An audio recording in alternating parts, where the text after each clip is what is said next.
Hello friends, ਮੈਂ ਤੁਹਾਡਾ ਦੋਸਤ ਸੀ ਸੌਰਵ ਮੈਨੀ। ਅੱਜ ਇੱਕ ਨਵੀਂ ਵੀਡੀਓ ਲੈ ਕੇ ਤੁਹਾਡੇ ਸਾਹਮਣੇ ਹਾਜ਼ਰ ਹਾਂ।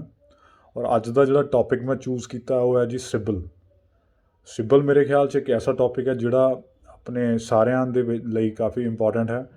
ਇੱਕ ਫਾਈਨੈਂਸ਼ੀਅਲ ਹੈਲਥ ਜਿਹੜੀ ਹੈ ਆਪਣੀ, ਉਹ ਸਿਬਲ ਤੋਂ ਕਾਫੀ ਜ਼ਿਆਦਾ ਪਤਾ ਚੱਲਦੀ ਹੈ। ਅੱਜ ਫਿਰ ਮੈਂ ਤੁਹਾਨੂੰ ਥੋੜ੍ਹਾ ਬਰੀਫ ਕਰਾਂਗਾ what is CIBIL, what are the criterias basis which CIBIL is giving us rating and how to get the rating improved, ਅਤੇ ਇਹਦੇ 'ਚ ਕੀ ਇੰਪੈਕਟ ਆਪਣਾ ਪੈਂਦਾ ਸਿਬਲ ਸਕੋਰ ਦੇ ਨਾਲ, ਉਹ ਵੀ ਤੁਹਾਨੂੰ ਦੱਸਾਂਗਾ। ਅੱਜ ਦੀ ਵੀਡੀਓ ਤੋਂ ਪਹਿਲਾਂ ਸ਼ੁਰੂਆਤ ਕਰਾਂਗਾ ਇੱਕ ਕੋਟੇਸ਼ਨ ਦੇ ਨਾਲ। If you don't take care of your credit then your credit won't take care of yourself. So ਕਹਿਣ ਦਾ ਮਤਲਬ ਇਹ ਹੈ ਜੀ, ਆਪਣੇ ਕ੍ਰੈਡਿਟ ਦੀ ਸੰਭਾਲ ਕਰਨੀ ਇਟ ਇਜ਼ ਵੈਰੀ ਇੰਪੋਰਟੈਂਟ, ਕਿਉਂਕਿ ਜੇ ਆਪਾਂ ਆਪਣਾ ਟਰੈਕ ਰਿਕਾਰਡ ਹੀ ਮੇਨਟੇਨ ਨਹੀਂ ਕਰਾਂਗੇ ਤਾਂ ਕੱਲ੍ਹ ਨੂੰ ਫਿਰ ਜਿਹੜਾ ਕ੍ਰੈਡਿਟ ਆ ਉਹ ਸਾਡੀ ਹੈਲਪ ਨਹੀਂ ਕਰੇਗਾ। ਕਿਉਂਕਿ ਜੇ ਟਰੈਕ ਰਿਕਾਰਡ ਸਹੀ ਹੋਏਗਾ, ਕ੍ਰੈਡਿਟ ਮਿਲਦਾ ਰਹੇਗਾ, ਬਿਜ਼ਨਸ ਦੀ ਰਿਕੁਆਇਰਮੈਂਟ ਦੇ ਹਿਸਾਬ ਨਾਲ ਆਪਾਂ ਉਹਨੂੰ ਟੇਕਅਪ ਕਰਦੇ ਰਹਾਂਗੇ। ਸੋ ਸ਼ੁਰੂਆਤ ਕਰਦੇ ਹਾਂ। ਪਹਿਲਾ ਜਿਹੜਾ ਪੁਆਇੰਟ ਹੈ, ਵਾਟ ਇਜ਼ ਸਿਬਲ। ਸਿਬਲ ਜਿਹੜੀ ਹੈ basically this is one of the oldest credit rating agency of India. ਇਸ ਸਿਬਲ ਦੇ ਵਿੱਚ ਸਾਰੇ ਇੰਸਟੀਟਿਊਸ਼ਨਸ, ਜਿਹੜੇ ਫਾਈਨੈਂਸ਼ੀਅਲ ਇੰਸਟੀਟਿਊਸ਼ਨਸ ਹੈ ਜਾਂ ਬੈਂਕਸ ਆ, ਉਹਨਾਂ ਦਾ ਵਿਸ਼ਵਾਸ ਹੈ, ਕਿਉਂਕਿ ਇਹ ਬਹੁਤ ਪੁਰਾਣੀ ਰੇਟਿੰਗ ਏਜੰਸੀ ਹੈ ਔਰ ਪਾਰਟਨਰਡ ਵਿਦ US ਬੇਸਡ ਟਰਾਂਸਯੂਨੀਅਨ ਕੰਪਨੀ। ਔਰ ਇਹ ਵੀ ਇੱਕ ਰੀਜ਼ਨ ਹੈ ਵੀ ਸਾਰਿਆਂ ਦਾ ਵਿਸ਼ਵਾਸ ਇਹਦੇ ਵਿੱਚ ਹੈਗਾ, ਸਾਰੇ ਫਾਈਨੈਂਸ਼ੀਅਲ ਇੰਸਟੀਟਿਊਸ਼ਨ ਦਾ। RBI ਨੇ ਇਹਨੂੰ ਲਾਇਸੈਂਸ ਗ੍ਰਾਂਟ ਕੀਤਾ ਹੈ, trusted and referred by most of the lending institutions. So as I mentioned earlier, ਇਹ ਏਜੰਸੀ, ਇਹਦੀ ਜਿਹੜੀ ਰੇਟਿੰਗ ਹੈ ਸਾਰੇ ਇੰਸਟੀਟਿਊਸ਼ਨਸ ਦੇ ਵਿੱਚ ਐਕਸੈਪਟੇਬਲ ਹੈ। ਅਪਾਰਟ ਫਰੋਮ ਸਿਬਲ ਕੋਈ ਹੋਰ ਵੀ ਕ੍ਰੈਡਿਟ ਰੇਟਿੰਗ ਏਜੰਸੀਜ਼ ਹੈਗੀਆਂ ਨੇ, ਬਟ ਜਿਹੜੀ ਸਿਬਲ ਹੈ ਇਹ ਮੋਸਟ ਟਰਸਟਡ ਜਿਹੜੀ ਏਜੰਸੀ ਗਿਣੀ ਜਾਂਦੀ ਹੈ। ਸਿਬਲ ਕੀ ਕਰਦਾ ਜੀ? CIBIL maintains the records of an individual and non individuals credit rating transactions such as loans and credit cards. These records are provided by banks and other lenders on a monthly basis to the credit bureau. ਸੋ ਤੁਸੀਂ ਸਮਝ ਰਹੇ ਹੋ ਵੀ ਸਿਬਲ ਦੇ ਵਿੱਚ ਆਪਣੇ ਸਾਰੇ records, ਜਿਹੜੇ loan ਆਪਾਂ ਹੁਣ ਤੱਕ ਲਏ ਨੇ ਔਰ ਜਿਹੜੇ ਆਪਾਂ ਕੋਈ ਇਨਕੁਆਇਰੀਜ਼ ਆਪਣੀਆਂ ਹੈਗੀਆਂ ਨਵੇਂ ਲੋਨਸ ਦੀਆਂ, ਉਹ ਸਾਰੀਆਂ ਇਹਦੇ ਵਿੱਚ ਕੈਪਚਰ ਹੁੰਦੀਆਂ। ਔਰ ਇਹ ਸਾਰੀ ਜਿਹੜੀ ਇਨਫੋਰਮੇਸ਼ਨ ਆ ਆਪਣੇ ਫਾਈਨੈਂਸ਼ੀਅਲ ਇੰਸਟੀਟਿਊਸ਼ਨਸ ਹੀ ਅੱਗੇ ਸਿਬਲ ਨੂੰ ਪਾਸ ਆਨ ਕਰਦੇ ਆ। ਅੱਛਾ, ਅਗਲਾ ਕੁਐਸਚਨ ਹੈ ਜੀ, why CIBIL is so important when someone is looking for credit facility or loan. ਇਹ ਸਿਬਲ ਇੰਨਾ ਇੰਪੋਰਟੈਂਟ ਕਿਉਂ ਬਣ ਗਿਆ? ਇੱਕ ਹਵਾ ਜਿਹਾ ਕਿਉਂ ਹੋ ਗਿਆ? ਸਿਬਲ ਹਰ ਪਾਸੇ ਸਿਬਲ ਹੁੰਦੀ ਹੈ ਜਦੋਂ ਆਪਾਂ ਕੋਈ ਵੀ ਫੈਸਿਲਿਟੀ ਅਵੇਲ ਕਰਨੀ ਹੋਵੇ। ਉਹਦਾ ਇਹ ਰੀਜ਼ਨ ਹੈ ਜੀ, ਵਨ ਬਾਏ ਵਨ ਐਕਸਪਲੇਨ ਕਰਾਂਗੇ। ਸਭ ਤੋਂ ਪਹਿਲਾਂ ਇੰਪੋਰਟੈਂਟ ਜਿਹੜਾ ਰੀਜ਼ਨ ਉਹ ਹੈ straightforward rejections due to poor rating score, ਜਿਹਨੂੰ ਆਪਾਂ ਸਕੋਰ ਬੋਲਦੇ ਹਾਂ ਬੇਸਿਕਲੀ, ਸਿਬਲ ਸਕੋਰ। ਜੇ ਆਪਣਾ ਸਕੋਰ ਠੀਕ ਨਹੀਂ ਹੈ ਤਾਂ ਅਪਫਰੰਟ ਹੀ ਕੇਸ ਰਿਜੈਕਟ ਹੋ ਜਾਂਦਾ ਹੈ। ਕਿਉਂਕਿ ਅੱਜ ਕੱਲ੍ਹ ਡਿਊਰਿੰਗ ਕੋਵਿਡ ਔਰ ਕੋਵਿਡ ਤੋਂ ਬਾਅਦ ਵੀ ਇੱਕ ਸਾਰੇ ਇੰਸਟੀਟਿਊਸ਼ਨ ਨੇ ਇੱਕ ਬੈਂਚਮਾਰਕ ਬਣਾ ਲਿਆ ਸਕੋਰ ਦਾ। ਹੁਣ ਉਹ ਸਕੋਰ ਉਸ ਪਰਟੀਕੂਲਰ ਬੈਂਚਮਾਰਕ ਤੋਂ 600 ਜਾਂ 650 ਸਕੋਰ, ਉਹਦੇ ਤੋਂ ਥੱਲੇ ਜੇ ਸਕੋਰਸ ਹੋਣ ਤਾਂ ਸਟ੍ਰੇਟ ਫਾਰਵਰਡ ਵੇਖਦੇ ਵੀ ਨਹੀਂ ਫਾਈਲ ਆਪਣੀ।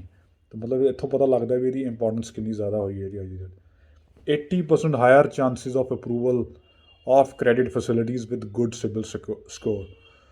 ਤਾਂ 80% ਚਾਂਸਿਸ ਜਿਹੜੇ ਵੱਧ ਜਾਂਦੇ ਆ ਜੇ ਆਪਣੇ ਸਿਬਲ ਸਕੋਰ ਜਿਹੜੇ ਆ ਅੱਛੇ ਹੈਗੇ ਨੇ।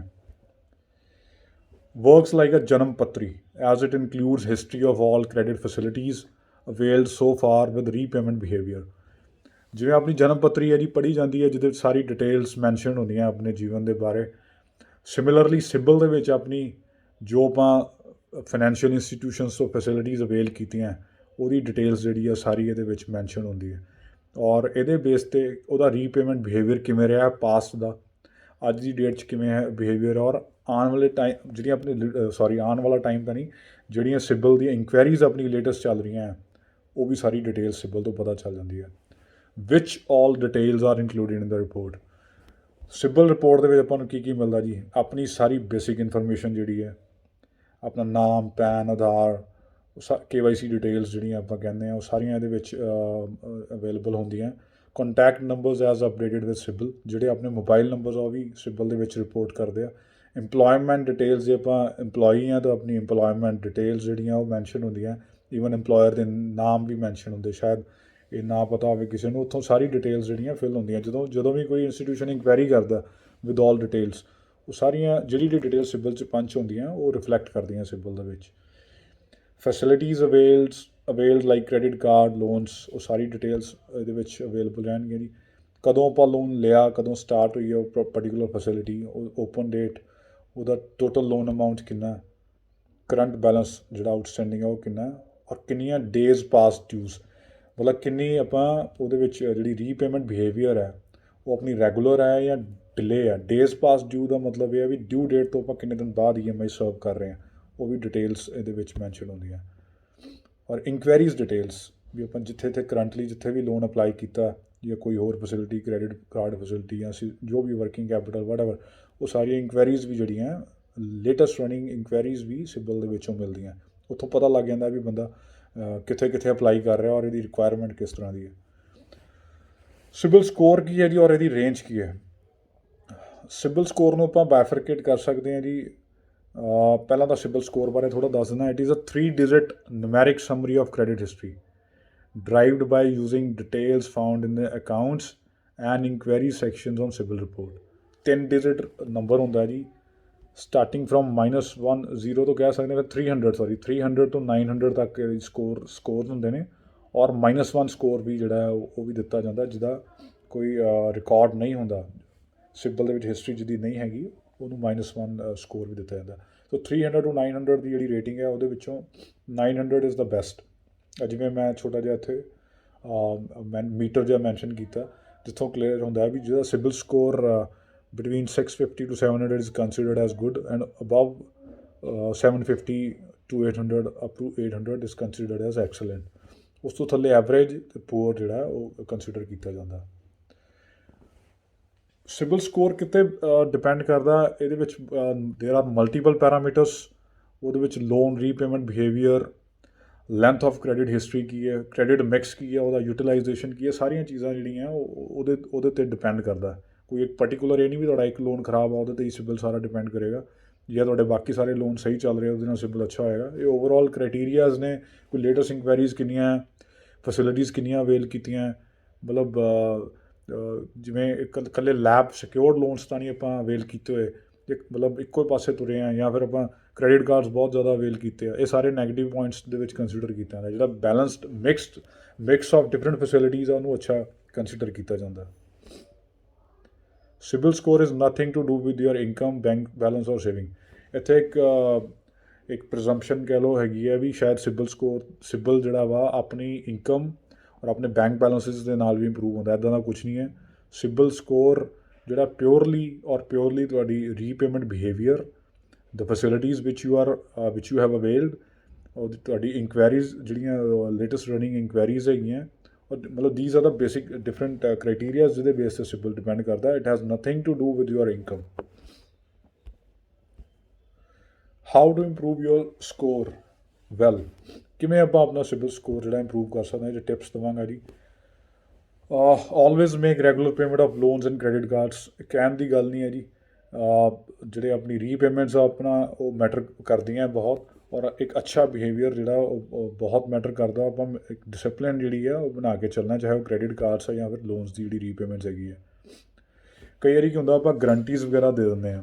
ਗਰੰਟੀਜ਼ ਜਿਹੜੀਆਂ ਆਪਾਂ ਆਪਣੇ ਫਰੈਂਡਸ ਨੂੰ ਜਾਂ ਆਪਣੇ ਫੈਮਿਲੀ ਮੈਂਬਰਸ ਨੂੰ ਕਿਸੇ ਨੂੰ ਵੀ ਦੇ ਦਿੰਦੇ ਹਾਂ, ਬਟ ਉਹ ਗਰੰਟੀਜ਼ ਜਿਹੜੀਆਂ ਦਿੰਦੇ ਆ ਆਪਾਂ ਨੂੰ ਬੜਾ ਸੋਚ ਸਮਝ ਕੇ ਦੇਣੀਆਂ ਚਾਹੀਦੀਆਂ, ਕਿਉਂਕਿ ਜਿਹਨੂੰ ਆਪਾਂ ਗਰੰਟੀ ਦੇ ਰਹੇ ਹਾਂ ਜੋ ਸਰਵ ਨਹੀਂ ਕਰ ਰਿਹਾ ਆਪਣੀ EMI ਜਾਂ ਡਿਫਾਲਟ ਕਰ ਰਿਹਾ, ਤਾਂ ਉਹਦੇ ਵਿੱਚ ਵੀ ਆਪਣਾ ਸਿਬਲ ਸਕੋਰ ਡਾਇਰੈਕਟਲੀ ਹਿੱਟ ਹੁੰਦਾ। ਅਤੇ ਸਿਬਲ ਸਕੋਰ ਦਾ ਮਤਲਬ ਜੇ ਸਿਬਲ ਸਕੋਰ ਹਿੱਟ ਹੋ ਰਿਹਾ ਤਾਂ ਜਿਹੜੀ ਸਟ੍ਰੇਟ ਫਾਰਵਰਡ ਰਿਜੈਕਸ਼ਨ ਜਿਹੜਾ ਬੈਂਚ ਮਾਰਕ ਹੈ ਸਿਬਲ ਦਾ, ਉਹਦੇ ਬੇਸ 'ਤੇ ਰਿਜੈਕਸ਼ਨ ਦੇ ਚਾਂਸਿਸ ਵੱਧ ਜਾਣੇ। ਇਸ ਕਰਕੇ ਆਪਾਂ ਨੂੰ ਗਰੰਟੀ ਜਿਹੜੀਆਂ ਬੜੇ ਧਿਆਨ ਨਾਲ ਦੇਣੀਆਂ ਚਾਹੀਦੀਆਂ, ਜਿੱਥੇ ਆਪਾਂ 100% ਸ਼ੋਰ ਹਾਂ ਵੀ ਇਹ ਟਰੈਕ ਜਿਹੜਾ ਰੈਗੂਲਰ ਰਹੇਗਾ। Then keep a close watch on your credit cards and its cycle. Credit card ਨੂੰ ਆਪਾਂ ਲਾਈਟਲੀ ਲੈਂਦੇ ਹਾਂ, ਇਹਦੇ ਸਾਈਕਲ ਨੂੰ, ਬਟ ਇਹ ਬਹੁਤ ਹੀ ਜ਼ਿਆਦਾ ਇੰਪੈਕਟ ਕਰਦਾ ਸਿਬਲ ਸਕੋਰ ਨੂੰ। ਇਸ ਕਰਕੇ ਬੜੇ ਧਿਆਨ ਨਾਲ ਇਹਦਾ ਸਾਈਕਲ ਮੇਨਟੇਨ ਕਰਕੇ ਜੋ ਡਿਊ ਡੇਟ ਆ ਉਸ ਤੋਂ ਪਹਿਲਾਂ ਜਾਂ ਉਹ ਤਦ ਤੱਕ ਜਿਹੜੀਆਂ ਇਹਦੀ ਰੀਪੇਮੈਂਟਸ ਜਿਹੜੀਆਂ ਆਪਾਂ ਨੂੰ ਕਰ ਦੇਣੀਆਂ ਚਾਹੀਦੀਆਂ। ਔਰ ਕ੍ਰੈਡਿਟ ਕਾਰਡ ਦੀ ਫੈਸਿਲਿਟੀ ਵੀ ਲਿਮਿਟਿਡ ਅਵੇਲ ਕਰਨੀ ਚਾਹੀਦੀ ਹੈ। ਨਹੀਂ ਵੀ 2 ਲੱਖ ਦੀ ਲਿਮਿਟ ਆ ਆਪਾਂ 1.5-2 ਲੱਖ ਅਵੇਲ ਕਰਕੇ ਬੈਠੇ ਹਾਂ। There must be some like we should personally create a benchmark ਕਿ ਆਪਾਂ ਲੱਖ ਤੱਕ ਜਾਂ 1.25 ਲੱਖ ਤੱਕ ਘੱਟ ਤੋਂ ਘੱਟ ਜਿਹੜਾ ਅਵੇਲ ਕਰਨਾ। ਜਿੰਨਾ ਜ਼ਿਆਦਾ ਆਪਾਂ ਅਵੇਲ ਕਰਾਂਗੇ ਉਹਦਾ ਉਨਾ ਇੰਪੈਕਟ ਆਪਣੇ ਸਿਬਲ ਸਕੋਰ 'ਤੇ ਪਏਗਾ। ਔਰ ਕੋਸ਼ਿਸ਼ ਕਰੋ ਵੀ there must be a healthy mixture of credit facilities. ਇਹ ਨਹੀਂ ਵੀ ਆਪਾਂ ਸਾਰੇ ਕ੍ਰੈਡਿਟ ਕਾਰਡ ਚੱਕ ਲਏ ਜਾਂ ਬਿਜ਼ਨਸ ਲੋਨਸ ਲੈ ਲਏ ਜਾਂ ਪਰਸਨਲ ਲੋਨਸ ਹੀ ਲੈ ਰਹੇ ਹਾਂ ਜਾਂ ਸਿਰਫ ਸਿਕਿਉਰਡ ਲੋਨਸ ਹੀ ਲੈ ਰਹੇ ਹਾਂ। A mixture of different facilities is always considered as a healthy sign. Keep your credit balance low. ਜਿਵੇਂ ਮੈਂ ਦੱਸਿਆ, ਕੋਈ ਵੀ ਫੈਸਿਲਿਟੀ ਜਾਂ ਲਿਮਿਟ ਆ ਜਾਂ ਕ੍ਰੈਡਿਟ ਕਾਰਡ ਦੀ ਲਿਮਿਟ ਆ, ਉਹਦਾ ਬੈਲੈਂਸ ਜਿਹੜਾ ਹਮੇਸ਼ਾ ਲੋ ਲੈ ਕੇ ਚੱਲੋ। ਇਹ ਨਹੀਂ ਵੀ ਫੁੱਲੀ ਯੂਟੀਲਾਈਜ਼ ਨੱਕੋ ਨੱਕ ਨਹੀਂ ਰੱਖਣਾ system. Don't apply for a facility in multiple banks institutions. ਕਈ ਵਾਰੀ ਆਪਾਂ ਨੂੰ ਲੋਨ ਦੀ ਰਿਕੁਆਇਰਮੈਂਟ ਹੁੰਦੀ ਹੈ, ਆਪਾਂ 4-4 5-5 ਬੈਂਕਾਂ 'ਚ ਇਕੱਠਾ ਅਪਲਾਈ ਕਰ ਦਿੰਦੇ ਜਾਂ ਕਿਸੇ ਏਜੰਟਸ ਦੇ ਥਰੂ ਆਪਾਂ ਫਾਈਲ ਲਗਾਉਂਦੇ ਹਾਂ, ਉਹ ਮਲਟੀਪਲ ਬੈਂਕਸ 'ਚ ਇੱਕ ਪੈਰਲਲ ਅਪਲਾਈ ਕਰ ਦਿੰਦੇ, ਬਟ ਉਹਦਾ ਇੰਪੈਕਟ ਬਹੁਤ ਨੈਗੇਟਿਵ ਰਹਿੰਦਾ। ਈਵਨ ਜਿਹੜੇ ਫਾਈਨੈਂਸ਼ੀਅਲ ਇੰਸਟੀਟਿਊਸ਼ਨ ਡਿਸੀਜ਼ਨ ਵੀ ਕਰਦੇ ਲੋਨਸ ਦੇ ਤੁਹਾਡੀ ਫੈਸਿਲਿਟੀ ਨੂੰ ਡਿਸੀਜ਼ਨ ਵੀ ਕਰਨਾ ਹੁੰਦਾ, ਉਹਦੇ ਵਿੱਚ ਵੀ ਨੈਗੇਟਿਵ ਕੰਸੀਡਰ ਕੀਤਾ ਜਾਂਦਾ। ਬਿਕੋਜ਼ ਇੱਥੋਂ ਪਤਾ ਲੱਗਦਾ ਵੀ ਬੰਦੇ ਵੀ ਬੜਾ ਡੈਸਪਰੇਟ ਆ ਲੋਨ ਲੈਣ ਤੋਂ, ਔਰ ਮਲਟੀਪਲ ਬੈਂਕ ਦੇ ਵਿੱਚ ਅਪਲਾਈ ਕਰ ਰਿਹਾ, ਔਰ ਪੈਰਲਲ ਲੋਨ ਕਿਤੋਂ ਹੋਰ ਵੀ ਅਵੇਲ ਕਰ ਸਕਦਾ। ਸੋ ਇੱਕ ਬੜਾ ਨੈਗੇਟਿਵ ਕੰਸੀਡਰ ਕੀਤਾ ਜਾਂਦਾ। ਬੜਾ ਕੌਸ਼ੀਅਸਲੀ ਜਿੰਨੀ ਰਿਕੁਆਇਰਮੈਂਟ ਆ ਉਸ ਹਿਸਾਬ ਨਾਲ ਹੀ ਆਪਾਂ ਨੂੰ ਲੋਨਸ ਅਪਲਾਈ ਜਿਹੜੀ ਐਪਲੀਕੇਸ਼ਨ ਆ ਲਗਾਉਣੀ ਚਾਹੀਦੀ ਹੈ।